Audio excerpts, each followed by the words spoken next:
Hello friends, welcome back to my YouTube channel. ಇವತ್ತಿನ ವಿಡಿಯೋದಲ್ಲಿ SSC face 13 ಹುದ್ದೆಗಳಿಗೆ ಹೇಗೆ ಆನ್ಲೈನ್ ಅಪ್ಲಿಕೇಶನ್ಸ್ ಅಂತ ವಿಡಿಯೋದಲ್ಲಿ ಹೇಳ್ಕೊಡ್ತಾ ಹೋಗ್ತೇನೆ. ನೀವೇನಾದರೂ ಹೊಸಬರಾಗಿದ್ದರೆ ನಮ್ಮ ಚಾನಲ್ನ ಲೈಕ್ ಮಾಡಿ, ಶೇರ್ ಮಾಡಿ, ಸಬ್ಸ್ಕ್ರೈಬ್ ಮಾಡಿ. ನನ್ನ ಐ ಬಟನಲ್ಲಿ ಒಂದು ವಿಡಿಯೋ ಲಿಂಕ್ನ ಕೊಟ್ಟಿರ್ತೀನಿ. ಆ ಲಿಂಕ್ನ ಮೇಲೆ ಕ್ಲಿಕ್ ಮಾಡೋ ಮುಖಾಂತರ SSCನ ಬಗ್ಗೆ ಎಲ್ಲ ಮಾಹಿತಿಯನ್ನ ಪಡಿಬೋದು. ಇಲ್ಲಿ ಈಗ ಹೇಗೆ ಆನ್ಲೈನ್ ಅಪ್ಲಿಕೇಶನ್ಸ್ ಅಂತ ನೋಡ್ತಾ ಹೋಗೋಣ. ಇಲ್ಲಿ ನೀವು ಫಸ್ಟ್ ಟೈಮ್ ಯೂಸರ್ ಆಗಿದ್ರೆ, ನೀವು SSC ಅಲ್ಲಿ ಫಸ್ಟ್ ಟೈಮ್ ನೀವು ಆನ್ಲೈನ್ ಅಪ್ಲಿಕೇಶನ್ ಹಾಕ್ತಿದ್ರೆ ಇಲ್ಲಿ ಲಾಗಿನ್ ಅಂತ ಕ್ಲಿಕ್ ಮಾಡಬೇಕು. ಲಾಗಿನ್ ಅಂತ ಕ್ಲಿಕ್ ಮಾಡಿದಾಗ ಲಾಗಿನ್ ಆರ್ ರಿಜಿಸ್ಟರ್ ಅಂತಿದೆ. ಇಲ್ಲಿ ಲಾಗಿನ್ ಆರ್ ರಿಜಿಸ್ಟರ್ ಮೇಲೆ ಕ್ಲಿಕ್ ಮಾಡಿದಾಗ ಇಲ್ಲಿ ಈ ತರ ಬರ್ತಾ ಹೋಗುತ್ತೆ. ನೀವು ರಿಜಿಸ್ಟರ್ ನೋ ಅಂತ ಕೊಡಬೇಕು. ಫಸ್ಟ್ ಟೈಮ್ ಯೂಸರ್ ಆಗಿದ್ರಿಂದ ರಿಜಿಸ್ಟರ್ ನೋ ಅಂತ ಕೊಟ್ರೆ ಇಲ್ಲಿ ಫಸ್ಟ್ ಟೈಮ್ ಯೂಸರ್ ಯಾವತ್ತು ರಿಜಿಸ್ಟ್ರೇಷನ್ ಮಾಡಿ ಆನ್ಲೈನ್ ಅಪ್ಲಿಕೇಶನ್ ಹಾಕ್ತಾ ಹೋಗ್ಬೇಕಾಗತ್ತೆ. ಇಲ್ಲಿ ಈ ತರ ಬರ್ತಾ ಹೋಗುತ್ತೆ. ಇಲ್ಲಿ ಫಸ್ಟ್ ಟೈಮ್ ರಿಜಿಸ್ಟ್ರೇಷನ್ಗೆ ಏನಿಲ್ಲ, ಪರ್ಸನಲ್ ಡೀಟೇಲ್ಸ್ನ ತುಂಬ್ಕೊಂತ ಹೋಗ್ಬೇಕತ್ತೆ, ಪಾಸ್ವರ್ಡ್ ಕ್ರಿಯೇಷನ್ ಮಾಡ್ಕೊಂತ ಹೋಗ್ಬೇಕತ್ತೆ, ನೆಕ್ಸ್ಟ್ ಎಡಿಷನಲ್ ಡೀಟೇಲ್ಸ್ನ ತುಂಬ್ಕೊಂತ ಹೋಗ್ಬೇಕತ್ತೆ, ನೆಕ್ಸ್ಟ್ ಡಿಕ್ಲರೇಷನ್ನ ತುಂಬ್ಕೊಂತ ಹೋಗ್ಬೇಕತ್ತೆ ಫಸ್ಟ್ ಸ್ಟೆಪ್ ಅಲ್ಲಿ. ಇದು ರಿಜಿಸ್ಟ್ರೇಷನ್ ಅಷ್ಟೇ ಪ್ರೊಸೆಸ್ನ ಹೇಳ್ತಿರೋದು ನಾನು. ಇಲ್ಲಿ ಜಸ್ಟ್ ಕಂಟಿನ್ಯೂ ಅಂತ ಕೊಡ್ಬೇಕಾಗತ್ತೆ.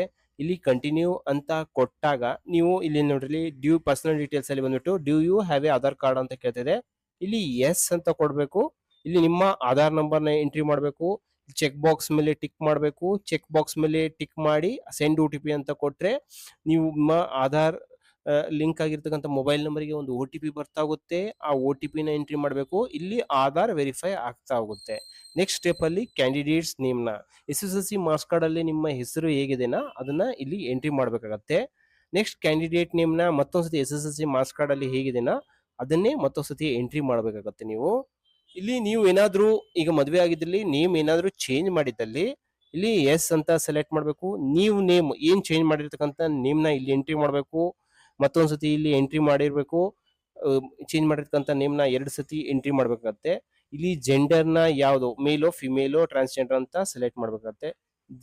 ಇಲ್ಲಿ ಆದ ತಕ್ಷಣ ಇಲ್ಲಿ ಡೇಟ್ ಆಫ್ ಬರ್ತ್ ನ ಎಂಟ್ರಿ ಮಾಡಬೇಕು. ನಿಮ್ಮ SSLC ಮಾರ್ಕ್ಸ್ ಕಾರ್ಡ್ ಪ್ರಕಾರನೇ ಎಂಟ್ರಿ ಮಾಡಬೇಕು ಎಲ್ಲ ಡೀಟೇಲ್ಸ್ನ.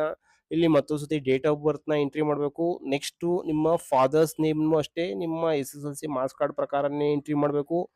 ನೆಕ್ಸ್ಟ್ ಮತ್ತೊಂದ್ಸತಿ ನಿಮ್ಮ ಫಾದರ್ಸ್ ನೇಮ್ ನ ಎಂಟ್ರಿ ಮಾಡಬೇಕು. ಮದರ್ಸ್ ನೇಮ್ ನ ಎಂಟ್ರಿ ಮಾಡಬೇಕು SSLC ಮಾರ್ಕ್ಸ್ ಕಾರ್ಡ್ ಪ್ರಕಾರ. ಇಲ್ಲಿ ಮತ್ತೊಂದ್ಸತಿ SSLC ಮಾರ್ಕ್ಸ್ ಕಾರ್ಡ್ ಪ್ರಕಾರ ನಿಮ್ಮ ಮದರ್ಸ್ ನೇಮ್ ನ ಎಂಟ್ರಿ ಮಾಡಬೇಕು. ಇಲ್ಲಿ ಮ್ಯಾಟ್ರಿಕ್ಯುಲೇಷನ್ ಅಂತ ಇದೆ, ನಿಮ್ಮ ಯಾವ ಬೋರ್ಡ್ ಇಂದ ನೀವು SSLC ನ ಪಾಸ್ ಮಾಡಿದ್ದೀರಾ ಅಂತಂದು. ನಮ್ಮ ಕರ್ನಾಟಕ ತರ ಆದ್ರೆ Karnataka secondary education board examination board ಇಂದ ಪಾಸ್ ಆಗಿರ್ತಾರೆ, ಅದನ್ನ ಇಲ್ಲಿ ಸೆಲೆಕ್ಟ್ ಮಾಡ್ಬೇಕಾಗತ್ತೆ. ನಿಮ್ಮ ಮ್ಯಾಟ್ರಿಕ್ಯುಲೇಷನ್ ಮತ್ತೊಂದ್ಸತಿ ಕೇಳ್ತಿದೆ, ನೀವು ಯಾವ ಬೋರ್ಡ್ ಇಂದ, ಇಲ್ಲಿ KSEEB ಬೋರ್ಡ್ ಇಂದ ಪಾಸ್ ಆಗಿರ್ತೀರಾ ಅದನ್ನೇ ಸೆಲೆಕ್ಟ್ ಮಾಡಬೇಕು. ನಿಮ್ಮ SSLC ಮಾರ್ಕ್ಸ್ ಕಾರ್ಡ್ ನಲ್ಲಿ ಇರ್ತಕ್ಕಂಥ ರೋಲ್ ನಂಬರ್ನ ಇಲ್ಲಿ ಎಂಟ್ರಿ ಮಾಡಬೇಕು ಒಂದ್ಸತಿ. ಮತ್ತೆ ಮತ್ತೊಂದ್ಸತಿ ಇಲ್ಲಿ ರೋಲ್ ನಂಬರ್ನ ಎಂಟ್ರಿ ಮಾಡಬೇಕು. ಯಾವ ವರ್ಷದಲ್ಲಿ SSLC ಪಾಸ್ ಮಾಡಿದ್ದೀರಾ ಅದನ್ನ ಸೆಲೆಕ್ಟ್ ಮಾಡಬೇಕು. ಮತ್ತೊಂದ್ಸತಿ SSLC ಯಾವ ವರ್ಷದಲ್ಲಿ ಪಾಸ್ ಆಗಿದ್ರೆ ಅಂತ ಅದನ್ನ ಸೆಲೆಕ್ಟ್ ಮಾಡಬೇಕು. ನೀವು SSLC ಬಿಟ್ಟು ಹೆಚ್ಚಿಗೆ ಓದಿದ್ದಲ್ಲಿ ನೀವು ಮ್ಯಾಕ್ಸಿಮಮ್ ನೀವು ಡಿಗ್ರಿ ಓದಿದ್ರೆ ಡಿಗ್ರಿನ ಸೆಲೆಕ್ಟ್ ಮಾಡಬೇಕು. ಹೈಯೆಸ್ಟ್ ಲೆವೆಲ್ ಆಫ್ ಎಜುಕೇಶನ್ ಏನು ಓದಿದ್ದೀರಾ ಅಂತ, ಡಿಗ್ರಿ ಓದಿದ್ರೆ ಡಿಗ್ರಿ ಸೆಲೆಕ್ಟ್ ಮಾಡಿ, PG ಓದಿದ್ರೆ PG ಸೆಲೆಕ್ಟ್ ಮಾಡಿ. ಇಲ್ಲಿ ಗ್ರಾಜುಯೇಷನ್ ಅಂತ ನಾನು ಸೆಲೆಕ್ಟ್ ಮಾಡ್ತಾ ಇದ್ದೀನಿ. ಮತ್ತೊಂದ್ಸತಿ ನೀವು ಹೈಯೆಸ್ಟ್ ಲೆವೆಲ್ ಎಲ್ಲಿ ತನಕ ಓದಿದ್ದೀರಾ, ಯಾವ ಡಿಗ್ರಿ ಎಲ್ಲಿ ತನಕ ಓದಿದ್ದೀರಾ ಅಂತ ಅದನ್ನ ಸೆಲೆಕ್ಟ್ ಮಾಡ್ಬೇಕಾಗತ್ತೆ. ನೆಕ್ಸ್ಟ್ ಇಲ್ಲಿ ಕ್ಯಾಂಡಿಡೇಟ್ಸ್ ಇಮೇಲ್ ID ನ ಎಂಟ್ರಿ ಮಾಡ್ಬೇಕಾಗತ್ತೆ. ನಿಮ್ಮ ಇಲ್ಲಿ ಮೊಬೈಲ್ ನಂಬರ್ನ ಎಂಟ್ರಿ ಮಾಡ್ಬೇಕಾಗತ್ತೆ. ಮೊಬೈಲ್ ನಂಬರ್ನ ಎಂಟ್ರಿ ಮಾಡಿದಾಗ ನಿಮ್ಮ ಮೊಬೈಲ್ಗೆ ಒಂದು OTP ಹೋಗ್ತಾ ಹೋಗುತ್ತೆ. ಅಲ್ಲಿ OTP ಬಂದಿರುತ್ತೆ, ಆ OTP ನ ಎಂಟ್ರಿ ಮಾಡಬೇಕು. ಇಲ್ಲಿ ಕ್ಯಾಂಡಿಡೇಟ್ಸ್ ಮೊಬೈಲ್ ನಂಬರ್ ವೆರಿಫೈ ಆಗುತ್ತೆ. ಇಲ್ಲಿ ಕ್ಯಾಂಡಿಡೇಟ್ಸ್ ಮೊಬೈಲ್ನ ನಿಮ್ಮದೇ ಆದ ಸ್ವಂತ ನಂಬರ್ನ ಕೊಡಬೇಕು. ಯಾಕಂತಂದ್ರೆ ನಿಮ್ಮ ಯಾವುದೇ ಒಂದು ನೋಟಿಫಿಕೇಶನ್ ಬಂದ್ರೆ ನಿಮ್ಮ ಮೊಬೈಲ್ ನಂಬರ್ಗೆ ಬರುತ್ತೆ, ಹಾಗಾಗಿ ಈಸಿಯಾಗಿ ನೀವು ನೋಡ್ಬೋದು. ಇಲ್ಲಿ ಕ್ಯಾಂಡಿಡೇಟ್ಸ್ ಇಮೇಲ್ ಐಡಿನೂ ನಿಮ್ಮದೇ ಸ್ವಂತ ಇಮೇಲ್ ಐಡಿನ ಕೊಟ್ಟಿರಬೇಕು. ಯಾಕಂದ್ರೆ ಯಾವುದೇ ತರಹದ ಎಕ್ಸಾಮ್ ನೋಟಿಫಿಕೇಶನ್ ಏನೇ ಇದ್ರೂ ಆ ಇಮೇಲ್ ಐಡಿಗೆ ಬರುತ್ತೆ. ಹಾಗೆ ನಿಮ್ಮದೇ ಆಗಿರ್ತಕ್ಕಂಥ ಇಮೇಲ್ ಐಡಿನ ಇಲ್ಲಿ ಎಂಟ್ರಿ ಮಾಡಬೇಕು. ನೆಕ್ಸ್ಟ್ ಏನಂತಂದ್ರೆ ಸೇವ್ ಆ್ಯಂಡ್ ನೆಕ್ಸ್ಟ್ ಕೊಡಬೇಕು. ನೀವು ಪರ್ಸನಲ್ ಡೀಟೇಲ್ಸ್ ಎಲ್ಲ ತುಂಬಿದಾಗ ನಿಮ್ಮ ರಿಜಿಸ್ಟ್ರೇಷನ್ ನಂಬರ್ ಈ ತರ ಬರ್ತಾ ಹೋಗುತ್ತೆ. ಜಸ್ಟ್ ಇಲ್ಲಿ ಕಂಟಿನ್ಯೂ ಅಂತ ಕೊಟ್ರೆ ನೆಕ್ಸ್ಟ್ ಪಾಸ್ವರ್ಡ್ ಕ್ರಿಯೇಷನ್ ಸ್ಟೆಪ್ಗೆ ಹೋಗ್ತೀರಾ. ಪಾಸ್ವರ್ಡ್ ಕ್ರಿಯೇಷನ್ ಸ್ಟೆಪ್ ಅಲ್ಲಿ ನಿಮ್ಮ ರಿಜಿಸ್ಟ್ರೇಷನ್ ನಂಬರ್ಗೆ ಒಂದು ಅಲ್ಫಾ ನ್ಯೂಮರಿಕ್ ಪಾಸ್ವರ್ಡ್ ನ ಸೆಟ್ ಮಾಡ್ಬೇಕತ್ತೆ. ಒಂದು ಪಾಸ್ವರ್ಡ್ ನ ಸೆಟ್ ಮಾಡಿ ನೆಕ್ಸ್ಟ್ ಏನಂತಂದ್ರೆ ಇಲ್ಲಿ ಒಂದು 2 ಸೆಕ್ಯೂರಿಟಿ ಕ್ವಶನ್ಸ್ ಬರ್ತಾ ಹೋಗುತ್ತೆ. ಯಾಕಂತಂದ್ರೆ ಏನಾದ್ರು ನಿಮ್ಮ ಪಾಸ್ವರ್ಡ್ ಮರ್ತೋಗಿದ್ದಲ್ಲಿ ರಿಟ್ರೈವ್ ಮಾಡೋದಕ್ಕೆ ಅದು ಯಾವ್ದು ಅಂತ ಸೆಲೆಕ್ಟ್ ಮಾಡಿ, ಯಾವ್ದಾದ್ರು ಒಂದು ಕ್ವಶನ್ ನ ಸೆಲೆಕ್ಟ್ ಮಾಡಿ ನೀವು ಆನ್ಸರ್ ಮಾಡ್ಕೊಂತ ಹೋಗ್ಬೇಕಾಗತ್ತೆ. ಇಲ್ಲಿ ಫಸ್ಟ್ ಒಂದು 2 ಕ್ವಶನ್ ನ ಸೆಲೆಕ್ಟ್ ಮಾಡಿ ಸೇವ್ ಅಂಡ್ ನೆಕ್ಸ್ಟ್ ಕೊಡ್ಬೇಕಾಗತ್ತೆ. ಇಲ್ಲಿ ಥರ್ಡ್ ಎಡಿಷನಲ್ ಡೀಟೇಲ್ಸ್ ಬಂದ್ಬಿಟ್ಟು ನಿಮ್ಮ ಕ್ಯಾಟಗರಿ ಯಾವುದು ಇವೆಲ್ಲ ತುಂಬ್ಕೊಂತ ಹೋಗ್ಬೇಕತ್ತೆ. ಇದು ಯಾವ ಕ್ಯಾಟಗರಿ ನಿಮ್ದು, ಮತ್ತೊಂದ್ಸತಿ ಯಾವ OBC ಇದ್ರೆ OBC, EWS ಇದ್ರೆ EWS ಸೆಲೆಕ್ಟ್ ಮಾಡಬೇಕು. ನ್ಯಾಷನಾಲಿಟಿ ಇಂಡಿಯನ್ಸ್ ಇರುತ್ತೆ.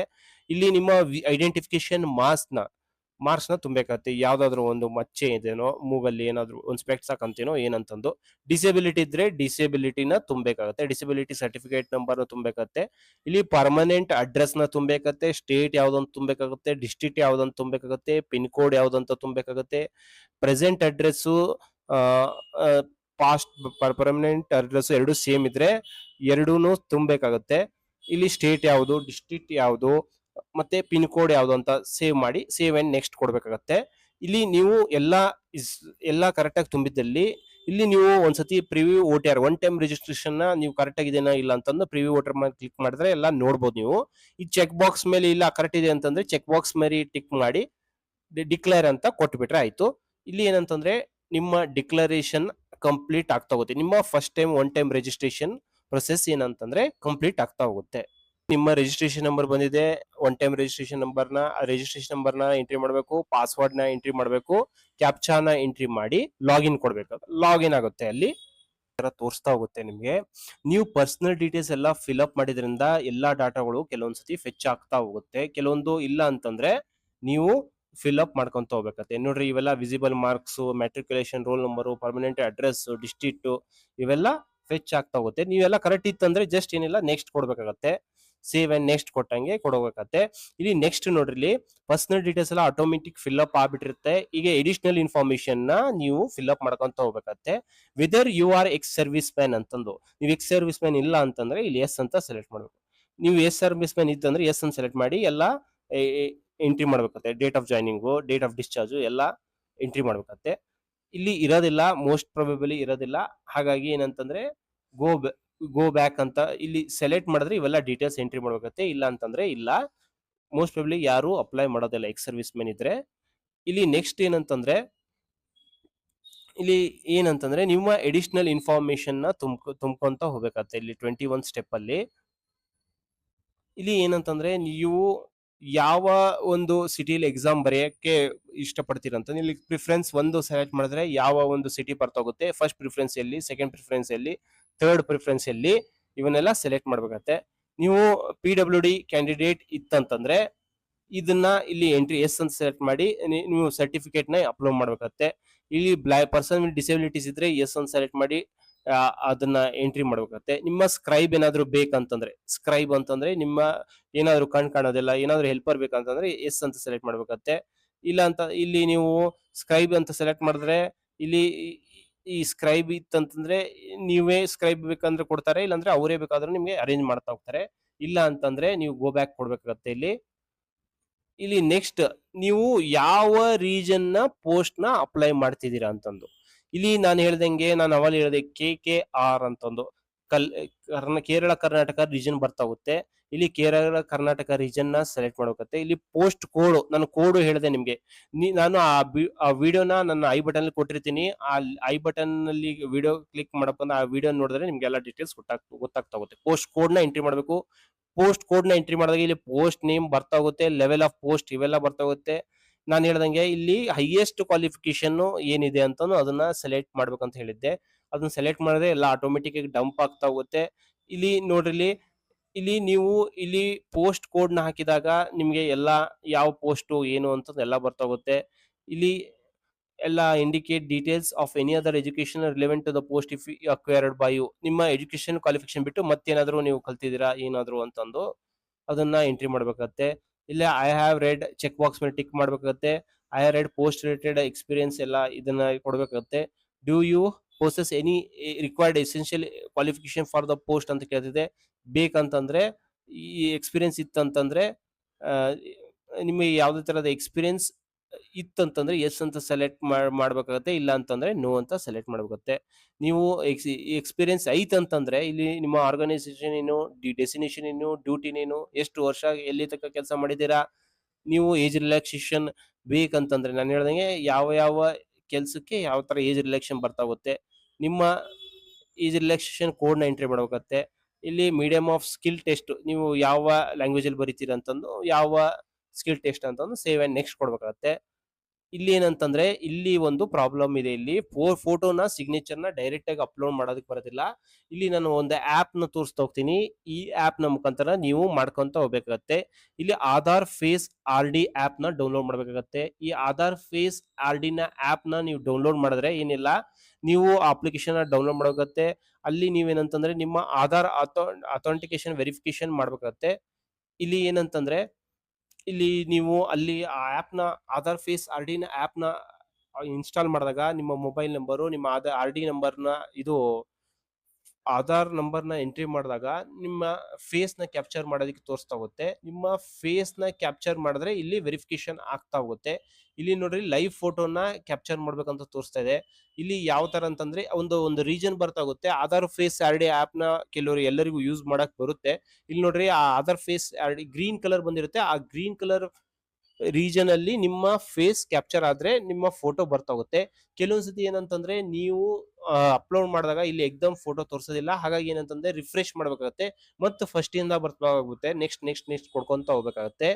ಇಲ್ಲಿ ಫೋಟೋ ಬರ್ತಾ ಹೋಗುತ್ತೆ ಅವಾಗ. ಆಮೇಲೆ ನಿಮ್ಮ ಸಿಗ್ನೇಚರ್ನ ಯಾವ ಒಂದು ಕೆಬಿಯಲ್ಲಿ ಇರ್ಬೇಕಂತ ಹೇಳ್ತಾ ಇದ್ದಾರೆ. 10 KB to 20 KB JPG format ಅಲ್ಲಿ ಹೈಟ್ ವಿಡ್ತ್ ಎಷ್ಟು ಡಿಪಿ 300 ಡಿಪಿ ಅನ್ನ ಇರ್ಬೇಕಾಗತ್ತೆ. ಇಲ್ಲಿ ನೆಕ್ಸ್ಟ್ ಫೋಟೋನ ಸಿಗ್ನೇಚರ್ನ ಅಪ್ಲೋಡ್ ಮಾಡಿ ಸೇವ್ ಅಂಡ್ ನೆಕ್ಸ್ಟ್ ಕೊಡ್ಬೇಕಾಗತ್ತೆ.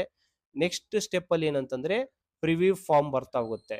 ನಿಮ್ಮ ಎಲ್ಲ ಡೀಟೇಲ್ಸ್ ಎಲ್ಲ ಕರೆಕ್ಟ್ ಇದೆನೋ ಇಲ್ಲ ಅಂತಂದು, ಎಲ್ಲ ಕರೆಕ್ಟ್ ಆಗಿದೆನೋ ಇಲ್ಲ ಅಂತ ನೋಡಿ ಪರ್ಮನೆಂಟ್ ಅಡ್ರೆಸ್ಸು, ಸ್ಟೇಟು, ಪಿನ್ ಕೋಡು, district, mobile number, additional information ಎಲ್ಲ ಏನಾದ್ರು ಇತ್ತಂದ್ರೆ ಇಲ್ಲಿ ನೋಡ್ರಿ ಎಡಿಟ್ ಮಾಡೋ ಪ್ರಿವ್ಯೂ ಫಾರ್ಮ್ ಅಲ್ಲಿ ಎಡಿಟ್ ಮಾಡೋ ಆಪ್ಷನ್ ಇರುತ್ತೆ. ನಿಮಗೆ ಎಷ್ಟು ಸತಿ ಬೇಕಾದ್ರೆ ನೀವು ಎಡಿಟ್ ಮಾಡ್ಬೋದು. ಒಂದ್ಸತಿ ಸಬ್ಮಿಟ್ ಮಾಡಿದಾಗ ನೋಡ್ರಿ ಇಲ್ಲಿ ಎಕ್ಸಾಮ್ ಸೆಂಟರ್ಸ್ನ ಯಾವುದು ಈ ಬೆಂಚ್ ಮಾರ್ಕ್ ಡಿಸಬಿಲಿಟಿ ಇದ್ರೆ ಅದನ್ನ ಎಡಿಟ್ ಮಾಡೋದಿದ್ರೆ ಯಾವುದೇ ತರಹದ ಎಡಿಟ್ ಪೋಸ್ಟ್ ಡೀಟೇಲ್ಸ್ನ ಯಾವ ಪೋಸ್ಟಿಗೆ ಅಪ್ಲೈ ಮಾಡ್ತೀವಿ ನೀವು ಏನಂತಂದ್ರೆ ನೀವು ಆ ಪಿ ಡಿ ಎಫ್ ನ ನೋಡಿ ಫಸ್ಟ್ ಪೋಸ್ಟ್ ನ ಕರೆಕ್ಟ್ ಆಗಿ ನೋಡಿ ಇಟ್ಕೊಂಡಿರ್ಬೇಕಾಗತ್ತೆ. ಆ ಪೋಸ್ಟ್ ಕೋಡ್ ನ ನೀನ್ ನೋಡ್ಕೊಂಡಿರ್ಬೇಕಾಗತ್ತೆ. ಪೋಸ್ಟ್ ಕೋಡ್ ನ ಎಂಟ್ರಿ ಮಾಡಿದಾಗ ಪೋಸ್ಟ್ ನೇಮ್ ಯಾವ್ದು ಅಂತಂದು ನೀವು ಪೋಸ್ಟ್ ಕೋಡ್ ನ ಎಂಟ್ರಿ ಮಾಡಿದಾಗ ಬರ್ತಾ ಹೋಗುತ್ತೆ. ಲೆವೆಲ್ ಆಫ್ ಪೋಸ್ಟ್ ಏನಂತಂದು, ಹೈಯೆಸ್ಟ್ ಕ್ವಾಲಿಫಿಕೇಶನ್ ಕರೆಕ್ಟ್ ಆಗಿ ಎಂಟ್ರಿ ಮಾಡಿದಿರ ಇಲ್ಲ, ಯಾವ ಇಲ್ಲಿ ನೋಡ್ರಿ ಇಂಡಿಕೇಟ್ ಡೀಟೇಲ್ಸ್ ನಾನು ಮತ್ತೇನಾದ್ರೂ ಏನಾದ್ರೂ ಎಕ್ಸ್ಟ್ರಾ ಏನಾದ್ರು ನಾಲೆಜ್ ಇದ್ರೆ ಅದನ್ನ ಎಂಟ್ರಿ ಮಾಡ್ಬೇಕಾಗತ್ತೆ. ಕಂಪ್ಯೂಟರ್ ಬರ್ತಿದ್ರೆ ಮತ್ತೆ ಕ್ವಾಲಿಫಿಕೇಶನ್ ಏನ್ ಬೇಕಾಗುತ್ತೆ ಅದನ್ನೆಲ್ಲ ಎಂಟ್ರಿ ಮಾಡ್ಬೇಕಾಗತ್ತೆ. ಇಲ್ಲಿ ನಾನು ಹೇಳ್ದಂಗೆ ಎಕ್ಸ್ಪೀರಿಯನ್ಸು ನಿಮ್ಮ ಯಾವ್ದಾದ್ರು ನಿಮ್ಗೆ ಏನಾದ್ರು ಎಕ್ಸ್ಪೀರಿಯನ್ಸ್ ಇದ್ರೆ ಅದನ್ನ ಎಂಟ್ರಿ ಮಾಡ್ಬೇಕಾಗತ್ತೆ. ಅದೆಲ್ಲ ಎಂಟ್ರಿ ಮಾಡಿದಿರಾ. ನಿಮ್ಮ ಫೋಟೋ ನೀವು ಆಧಾರ್ ಫೇಸ್ ಆರ್.ಡಿ ಮುಖಾಂತರ ಕ್ಯಾಪ್ಚರ್ ಮಾಡಿದಾಗ ಫೋಟೋ ಬರುತ್ತೆ, ಸಿಗ್ನೇಚರ್ ಬರುತ್ತೆ. ಸಿಗ್ನೇಚರ್ನ ನೀವೇ ಅಪ್ಲೋಡ್ ಮಾಡಿರ್ತೀರಾ. ಹಾಗಾಗಿ ಸೇವ್ ಅಂಡ್ ನೆಕ್ಸ್ಟ್ ಕೊಡ್ಬೇಕಾಗತ್ತೆ.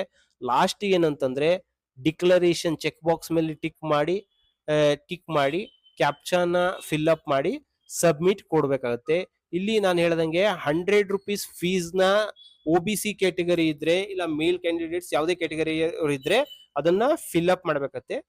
ಈ ತರ ನೀವು SSC ಗೆ ಫೇಸ್ 13 ಅಪ್ಲಿಕೇಶನ್ ನ ಸಬ್ಮಿಟ್ ಮಾಡಬಹುದು. ಈ ವಿಡಿಯೋ ನಿಮ್ಗೆ ಇಷ್ಟವಾದಲ್ಲಿ ನಮ್ಮ ಚಾನೆಲ್ ನ ಲೈಕ್ ಮಾಡಿ, ಶೇರ್ ಮಾಡಿ, ಸಬ್ಸ್ಕ್ರೈಬ್ ಮಾಡಿ. Thank you.